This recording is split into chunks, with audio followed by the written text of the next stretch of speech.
আলিশান flat, বিলাসিতার ছড়াছড়ি আর কোটি টাকার সম্পদের ইঙ্গিত। আদালতের নির্দেশে আওয়ামী সরকারের আলোচিত সাবেক ভূমিমন্ত্রী সাইফুজ্জামান চৌধুরী জাবেদের গুলশানের ফ্ল্যাটে আবারও অভিযান শুরু করেছে দুর্নীতি দমন কমিশনের বিশেষ টিম।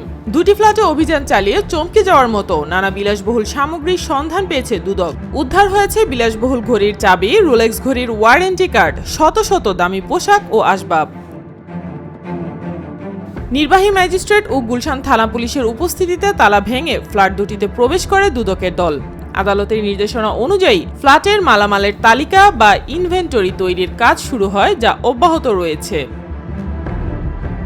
দুদকের তথ্য মতে ফ্ল্যাট থেকে 5টি বিলাসবহুল গাড়ির চাবি, রোলেক্স সহ 8টি বিলাসবহুল ঘড়ির খালি বক্স ও ওয়ারেন্টি কার্ড উদ্ধার করা হয়েছে। একটি ওয়ারেন্টি কার্ডে থাকা তথ্য অনুযায়ী 18 ক্যারেট হোয়াইট গোল্ডের একটি রোলেক্স সেলেনি ডেট ঘড়ি পাওয়া গেছে, যা 2019 সালে লন্ডনের হ্যারোডস থেকে কেনা হয়েছিল, যার বর্তমান বাজার মূল্য বাংলাদেশি টাকায় 20 লাখ টাকারও বেশি। এছাড়া 300টির বেশি কোট, 532টি বেশি টাই, 100টির বেশি কামিজ, 3 সেট মুক্তার গয়না, 4টি ঝাড়বাতি, খাট, সোফা সহ বিপুল পরিমাণ বিলাসবহুল সামগ্রী জব্দ করা হয়েছে। দুদকের দাবি, ফ্ল্যাটে আরও অনেক বহু মূল্যবান মালামাল আগে থেকেই সরিয়ে ফেলা হতে পারে।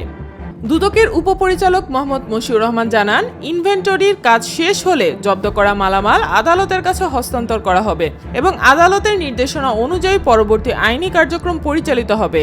একই সঙ্গে দুদক জানিয়েছে, সাবেক এই মন্ত্রীর বিরুদ্ধে দেশ বিদেশে বিপুল সম্পদ অর্জন ও অর্থ পাচারের অভিযোগে একাধিক মামলা ও অনুসন্ধানও চলমান রয়েছে।